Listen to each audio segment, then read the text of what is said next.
Welcome to the video podcast of Silicon Spice, where tech leaders share life's flavors. And today, we're very fortunate we have Reynold Wu here. Reynold currently is the product lead in Gemini-powered Gmail, and he's been at Google for 5.5 years. And you used to work at AR and VR assistant for many years. And I saw it on your LinkedIn, you consider yourself a vibe coder. So that was pretty interesting. The first question I have is, what is your path into product management? And I know that you started as a hardware storage engineer. Yeah, so I think my whole education background was engineering, right? Okay, So I have yeah. a mechanical engineering originally, my bachelor degree.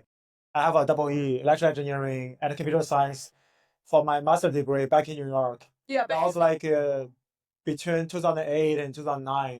So I think the core of this whole product management is like of your personality. yeah, And yeah, I like to solve problems. So engineering, you also solve problem, but product manager, you solve problem a little bit differently. I like to talk to people. I like to do something beyond only developing coding, yeah. right? I'm a terrible coder right now, but I used to do a lot of coding before, and I like the system design. I thought about whether I should just become a system architect Okay. or maybe doing something else. So I think back in 2010, I did my first startup in New York, and I was like, with some friends in New York. It was more of like it's not a social network, but kind of like a Yelp, like a Mm, product, right? mm. So while we're working with the team to set up, bring the merchandise online, all kind of stuff.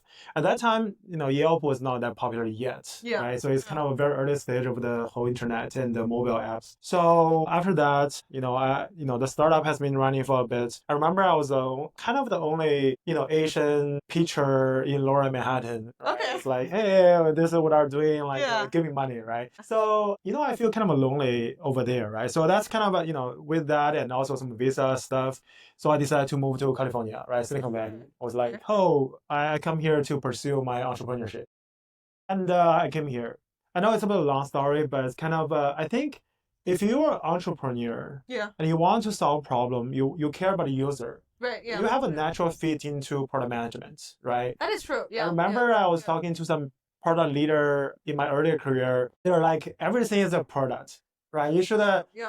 go to the restroom. You see like how they design the stuff. Yeah. The Yeah. door. When I opened some door handle, I was like, hey, this is terrible design. I don't feel comfortable. So basically, if you design something, people feel not natural, not comfortable. You're not Yeah. adding enough value. That's kind of the product sense. So it's kind of a part of my life. I don't I won't say like PM is a fancy title at all. It's kind of how you deal with life, Yeah. deal with the things surrounding you. Yeah. Yeah. I like that. So you have pretty sharp eyes for observing what are some pain points, what are problems you want to address. And you actually, I don't want to call it pivot, but it sounds like a natural transition, right? You started as a hardware engineer and then you went to the entrepreneurship route. And then you realize, oh, when you moved to California, so was that an easy transition from kind of a founder mindset to a PM mindset?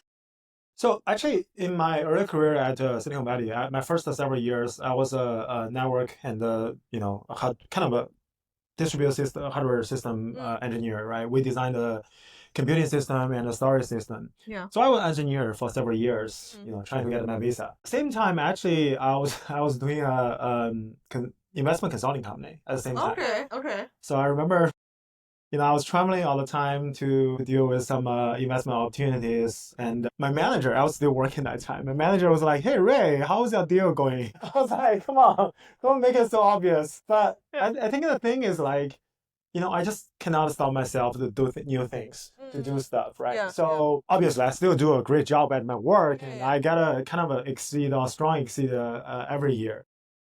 Even I was working there doing my side project. I think another thing is that you talk about like I do a lot of translation. I do, right? Yeah. So from that to doing the investment consulting and doing we have an entrepreneur club called a Shine Act. Okay. Originally, we Yeah. called a Jet Saloon. Yeah. We had a lot of great founders from that club, and many of them are very famous right now. Yeah. Right? So I learned a lot from everyone.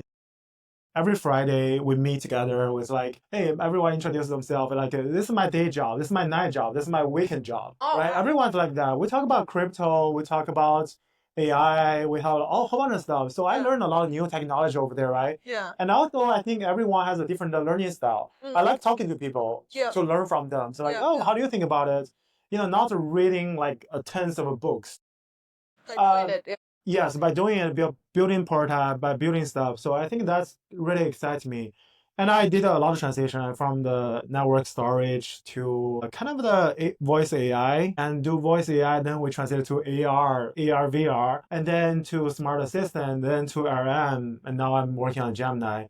I'm doing some agent stuff. So I think, just like curiosity, I like learning stuff. I like building stuff. I don't think the whole barrier can block me from doing new stuff. I just keep doing it. I love that. I heard a word that don't let your kind of word swim lane from doing interesting things. So it sounds like it's a natural transition because you were curious, right? You want to learn how to do this, how to do that, and then that led into different domains for you.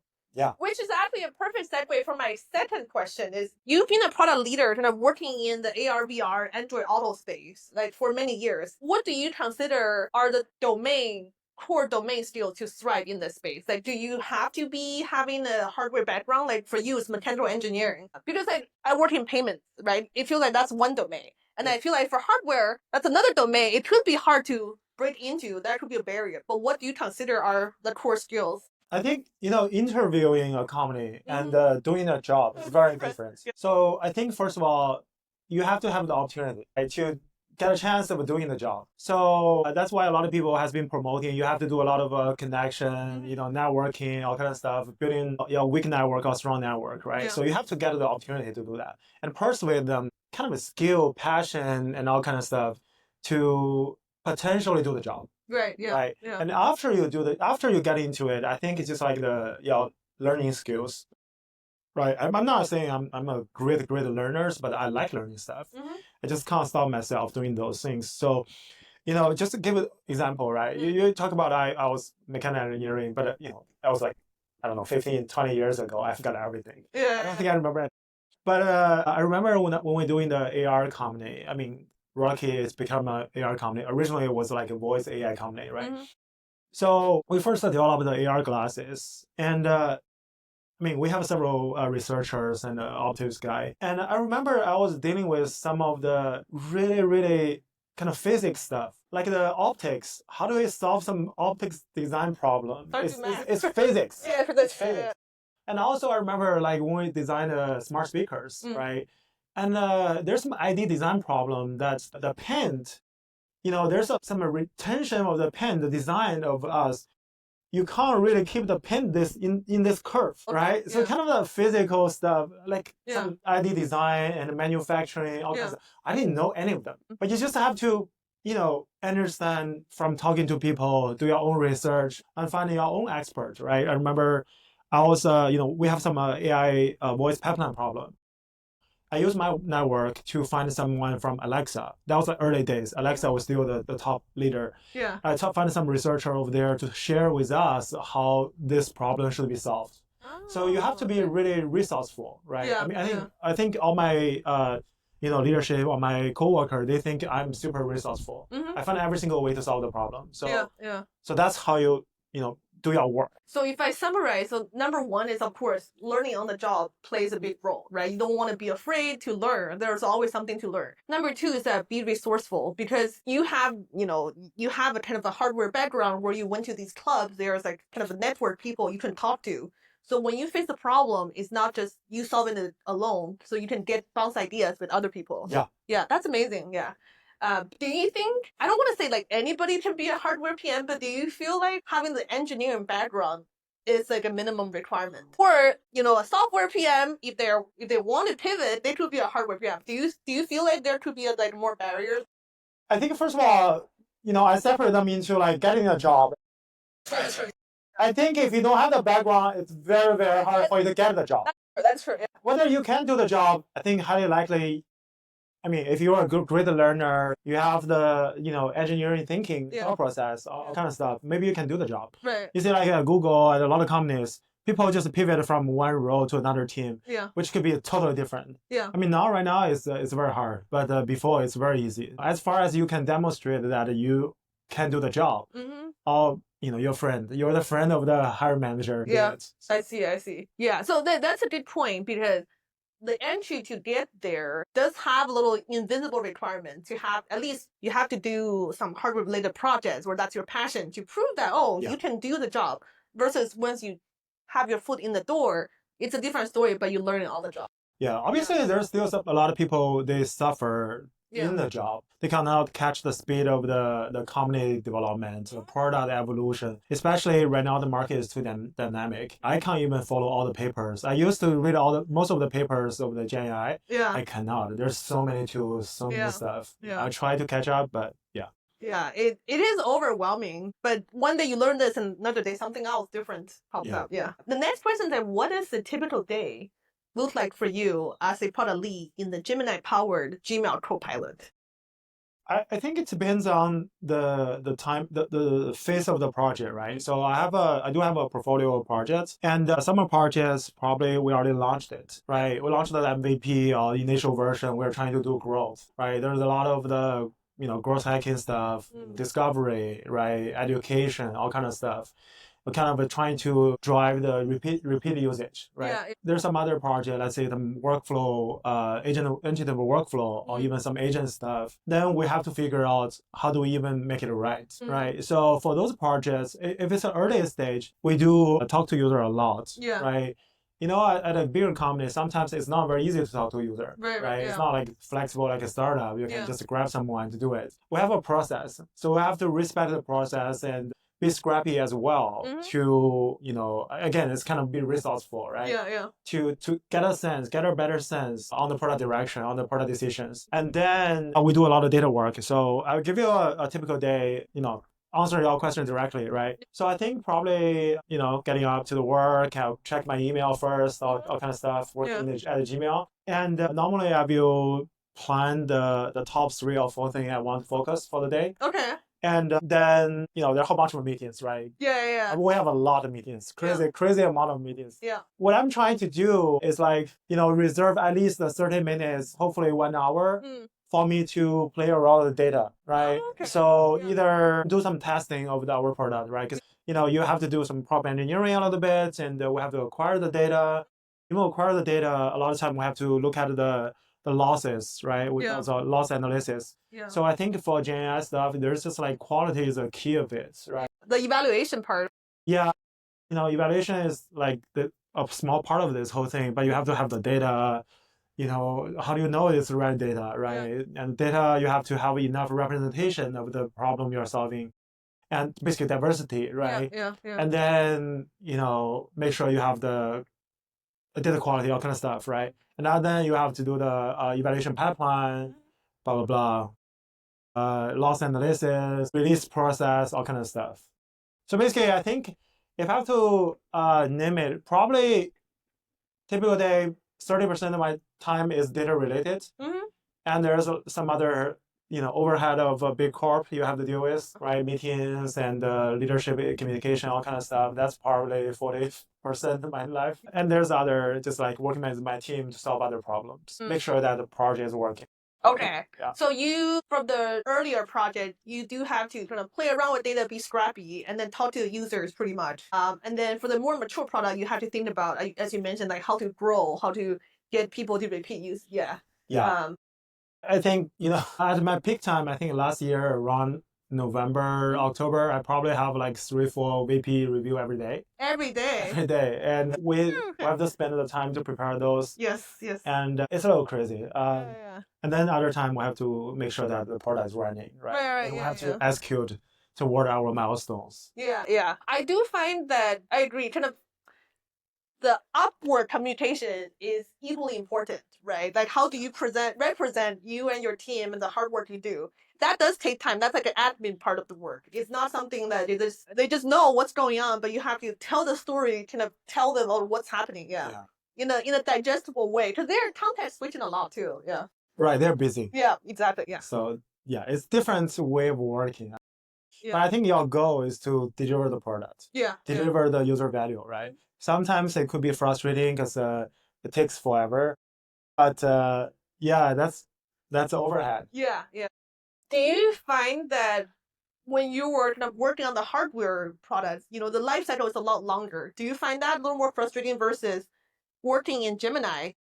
All the models are changing rapidly. That's like the pace is really different. I think the life cycle is different, but milestone could be more achievable. Okay. Right. So I'll give you a quick example. So when we first when I was at Rocket, right, we were doing the AI smart speakers, and I was leading the China team for like almost a year. And at the same time, I was trying to build the AR team at US. Originally, we only have several of us, and we grew to about 100 people or something like that.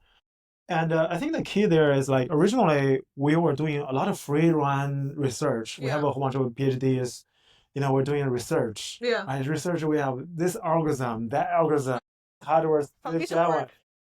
I mean, it's foundation work, but it's just like it's very easy for you to not focus. Right. So I remember like it was like Tuesday or Wednesday afternoon, I was like, guys, let's get into the room. Yeah. We can't deal with this anymore.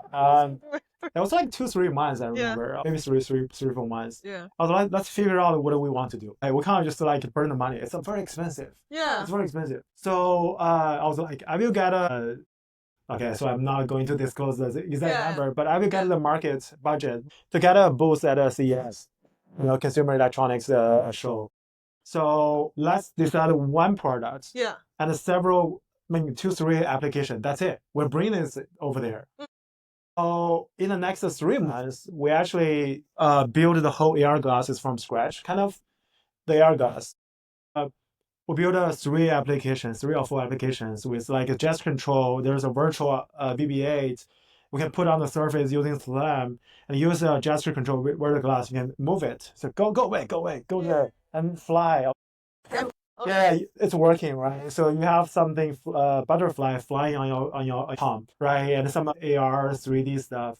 So basically 3 months, we made everything possible. Oh, wow. The hardware, software, everything. And we made a big blast over there, and they help us to raise like $100 million to nurture this one from a research team to a business unit. But the point here is like, if you want to achieve this milestone or this deliverable, you have to have a very trackable milestone every single day.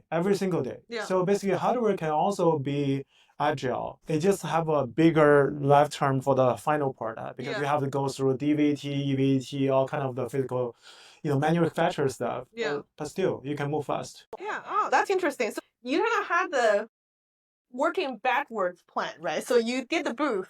At the CES, like, okay, we got 3 months to do this.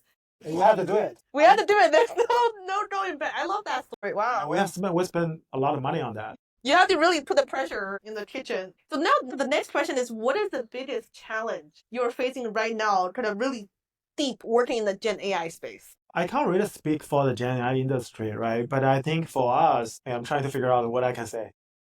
Agentic space, like in the... Yeah. I think in general, quality is still a very big challenge for most of the people, right? Especially we are working on corporate, right? I mean, we are corporate. We have this, it's Google. Right? Yeah, it's a high standard quality. Yeah, it's high standard. People will judge you if you're not doing the best. Yeah. It's not like startup. You can just mess up saying like, we should give it a try, right? And the expectation on you is very, very high, right? Sometimes they create a lot of churn on us. A lot of the fancy feature you saw in the market, it's not like we haven't thought about it. It's not even like we haven't developed it. It's just we cannot, it's not ready. It's not perfect. It's not up to your Google standard. So even for quality, there are different aspects of this. One is like people have a much higher expectation on Google. Yeah. So our quality bar should be higher. Yeah. Than a startup. Yeah. Right. So, and also the second part of quality is like, it's not easy to make it a high quality. Yeah. Right. Gen AI, there's some randomness. There's like this creativity embedded into it. Yeah. So by nature, especially the early version of ARM, right? So it's by nature just being hallucinate. That's its feature. It's a feature. It's not a problem. Yeah, it's a feature of it. Yeah. So I think, similar thing we will talk to like Meta's founder the other day, right? Yeah. They are trying to best expose all the capability of IRM, right? Yeah. But if you were working on the corporate sense, or like if your customer is business, they care about accuracy. So zero. Then you are kind of limiting the power of IRM. Yes. right? You are trying, oh, don't do this, don't do that, don't do that, don't do that. Then RM is like, oh, you don't, you asked me to not do all those, so what can I do? Right, yeah. So there's like a certain problem with that. Mm. Actually, it's just like a kid. Your parents told you you can't do anything. The kid is confused. Like, what can I do? Yeah, Yeah. who That's am a I? good analogy. Right. Yeah, So yeah. so that's a challenge. So that's a part of quality, right? The second part, I think the industry is moving too fast, right? Too fast. It's Okay. really, really fast. Yeah. The problem is like, if your release cycle, if your MVP cannot reach the market within certain time frame, Disruptor. Yeah. it's not useful anymore. Yeah, that's true. It's gone. It's Yeah. gone. Yeah. So that's definitely cause a lot of problem in corporate, in bigger company if you have a very high bar.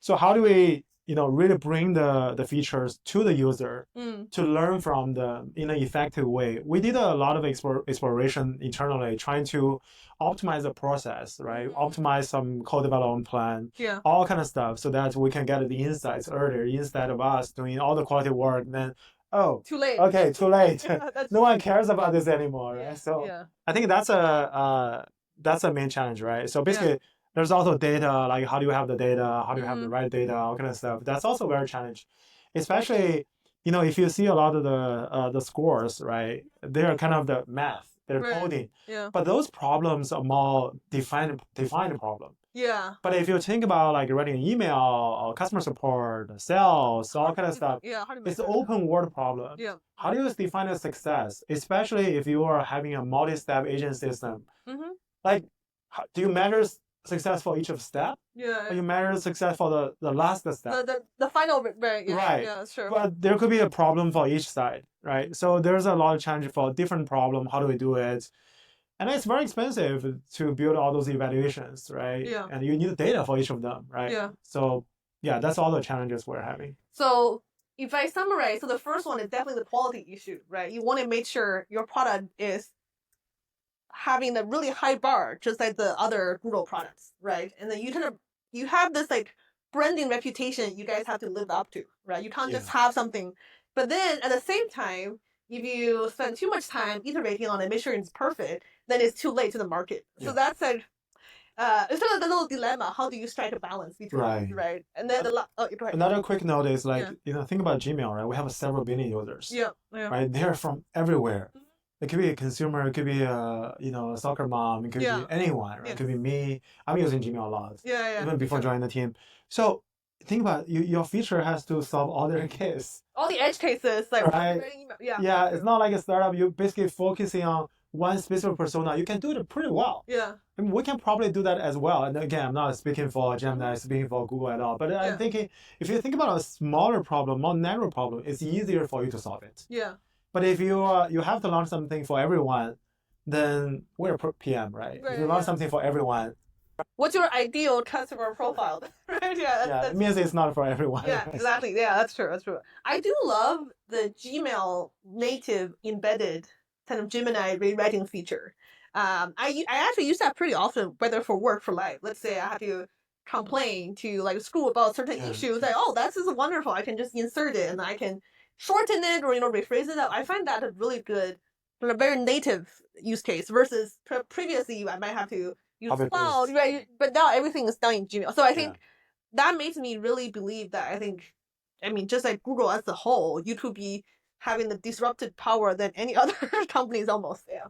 I don't know. I can't speak for that. Yeah. But I think in general, I feel a lot of the Gen AI products right now. I mean, I'm not talking about ChatGPT. They are like Gen AI. Too bit, yeah. They are recognized as Gen AI. Yeah. So they have a lot of users.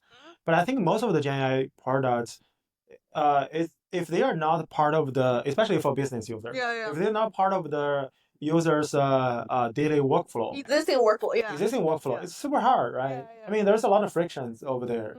I mean, maybe they're fine because there is no great product in their workflow. But after that is available, those products will be in some challenging states. Yeah. That's true. That's very true. Yeah. Now we get into one of my favorite type of sections, which is like bonus and spicy questions. Since I work at Stitch Fits, I get the stress from Stitch Fits. I have a new box that's I give to myself every other month. So my question is, what is your favorite clothing brand? I think Bruno, you have to be in office like 3 days a week, right? We have 2 days. 2 days. Okay. 2 Yeah. days. Yeah. I like more casual Yeah. clothes. I have a polo. I mean, it's not super casual, but I also got a Uniqlo, Lululemon, Yeah. These are and good kind of brands. stuff. Yeah. They're just like, and even Everlane. Mm-hmm. It's Everything. Yeah. Everlane, right? Yeah. Some of the very casual and comfortable and simple clothes, I like them because Yeah. it's kind of cozy. I love Yeah. it. Yeah. I remember I was wearing shirts when I first moved to California. Uh-huh. And my manager is like, "Hey, you just joined like 1 week. Why are you interviewing?" I was like, "What are we talking about?" Culture shock. Yeah. Yeah. But I found I have a lot of shirts. I used to love collecting shirts. I have a lot of Yeah, shirts. it's very formal. Yeah. Yeah, and jackets, but I don't have any chance to wear them. So True. That's true. I don't want to be the weirdo at office. Like, why are you wearing a jacket? Yeah. That's funny. Yeah. Yeah. Yeah. We definitely have a more, I don't want to say laid back, but more casual, more easygoing like offers workwear in California Yeah. versus like maybe finance or New York that they have. Yeah, sure. Yeah. Now the spicy question is last time I went to the panel you were on, and then you mentioned that you love cursor and sometimes you code late into the night. So as a product leader, how did you decide what hobby project to work on? Because I imagine you already have a full day of meetings, all these, I don't want to say overwhelming, but a heavy workload from your day job. How did you decide, oh, what do I want to work on in my free time? It's a spicy question for sure. So Yeah. I think there are several parts of this, right? One, I think I'm a builder. Yeah, I like yeah. building stuff instead of only talking to people doing it. Yeah. I got a chance to start a VC several years ago, and later I decided not to do it because I think I don't want to give people the advice Yeah, you don't want to for my just create it, career. you want to do Hey it. guys, do it, right? I want to Yeah. build it myself. Yeah, right? yeah. I think before this whole coding agent is available, Yeah. I mean, my coding skill is gone. Yeah. I can't do that too much, so I have to leverage, dedicate a lot of work to my team, to folks I work with. Mm-hmm. But with coding agent, it's just so easy, right? Even several years ago, I was in a little bit earlier version of a coding agent, not Yeah. cursor. Yeah. I did a prototype all the time. Even one of the key projects we did at a Gmail and even Google Assistant, I built an original prototype. I built that using my own code. Yeah. And I lobby around everyone. I was like, this is a great product. Let's use this. And then I persuaded some engineers to bring this to some version that can be integrated into our product. Okay. Then we lobby around again and get some sponsor internally, externally. Then we're like, hey, let's build it. Yeah. Right. So that's my way of testing my ideas, right? Okay. And again, I'm curious. Yeah. I like to test different things. There's a new model I downloaded to my just try it out. computer. Yeah. I got a really expensive computer to run those model on my locally, right? Okay. And all kind of stuff. I just enjoy it. So another part of your question is like, how do you control your energy, balancing the long day work? I think first of all, I think my family supports me, my hobby, right? That's amazing. They know I like doing this. Yeah. So normally my wife's advice is like, you only do this after the kids go to bed. That's fair. Right? Sometimes I don't follow, but yeah. I'm trying to just like spend more time after they go bed, after 10, like between 10 to 12, 2 a.m. Yeah. And that's my time of me time doing coding, all kind of stuff. That's very impressive. Yeah. I just love doing it. Yeah. So. Yeah. How do you decide what project you work on? Do you usually build a project or app to solve the problem you're facing, or do you build something that to test out a new model or a new competitor or something like that? I think one, if I do have some problem with my work, that has some idea, somehow I cannot persuade everyone to do it. There's process, right? Yeah. I was like, heck, I will do it. So I just do it. I will see if that's possible. Yeah. And then I can bring this to my team saying like, you told me this needed 2 quarters. I mean, obviously it's very different, right? If you build a production and a prototype, it's very different. Yeah. But I was like, I can show them either. So, PRD is like a whole bunch of bullet point. It's like stuff. Yeah. I was like, here, I have this working. Let's test it with several users. See how they like it. If I get enough user traction, can we build it? Yeah. Then the conversation become easier. Yeah. So I think all the PM should be able to build some prototype in the new AI era. You have to do it. Because PRD may be gone. Yeah. you have to build something. I built some lovable. I was trying to build another thing for my team, for my hobby project. I was asking my engineer doing this, and he's like, it's hard. Yeah. And the prototype they built me, I'm not satisfied. So I was Okay. like, give me a day, give me one night. Let me finish this, and then let's see how I build. Okay. I'm not saying I'm a better Yeah, I coder gotcha, than that, gotcha. but Yeah. I know tools. I use a lot of tools. Yeah, I use yeah. a lot of tools. Yeah. Then I build something. They're like, holy crap, this is like production. So just use it. Yeah. So yeah, it's like I just cannot. I mean, it's also personality. I cannot tolerate long wait. Yeah, yeah. You want to get your hands on things to see what does look like. Not a perfect product, but at least get something out there. Yeah. Yeah. Yeah. No, that makes sense. Maybe instead of calling ourselves product manager, we'll be prototype manager. Everybody so. doing a prototype. Yeah, yeah. I think that's a AI's long-term disruption, or maybe short-term already. Yeah, Yeah. to product management. Yeah. So I think a year or two before, I thought about going back to engineer. Okay. Yeah, I was like, Huh. with AI, I can do so much. Yeah. I pick up some of my coding skills and be engineer. Yeah. And after a year or so, web coding become a thing. Yeah. I was like, oh, I don't have to be an engineer. I can be a web coder. Yeah, yeah. So yeah, right now I'm a web coder. That's amazing. Yeah. I spend at least 2-3 hours coding every day. Yeah, yeah. Yeah. I don't know. Are you able to share some things you work on, or it's more for work related? Oh, right now it's more for hobby project. Hobby project. Okay, gotcha. Yeah, I think I can share a bit. So I think the other day the product hub, like some folks we were chatting. They asked me how we want to do some AI panel for Yeah. for product hub, right? Yeah. And I share with them like what the industry trend I'm interested. Mhm. And we talk about evaluation. I told them some startup I found it very interesting. Mm. And the same night, Friday night, and I was going to play with some friends, but they kind of they have some other arrangement. I was like, okay, so I have a full Friday night to do Myself. What should I do? Yeah. And I was like, okay, so the evaluation thing is interesting. Let me build it. Okay. So I started to build it Yeah. from 9 p.m. to 2 a.m. Wow. And it was working. Yeah. I made a video of it. Yeah. Like the whole end-to-end process. I open sourced it. Mm-hmm. And later I got some interest from people. It's like, hey, this is interesting. How can I use it? I was like, oh, this is not like production usable. Yeah. So I was like, I started building it more. Spent a lot of time building it more. And after a point, I was like, man, this is becoming too complicated. Web coding doesn't work anymore. Yeah, at a certain point, right? I see. So Cursor cannot fix the bug for me anymore because it's too complicated. Okay. So I just gathered around some engineers. I was like, on a Friday, I think I was like, guys, I need some engineer help me to do this. I want to redesign the whole thing. So I gathered like 4 engineers, my friends, get into my house to do pair coding.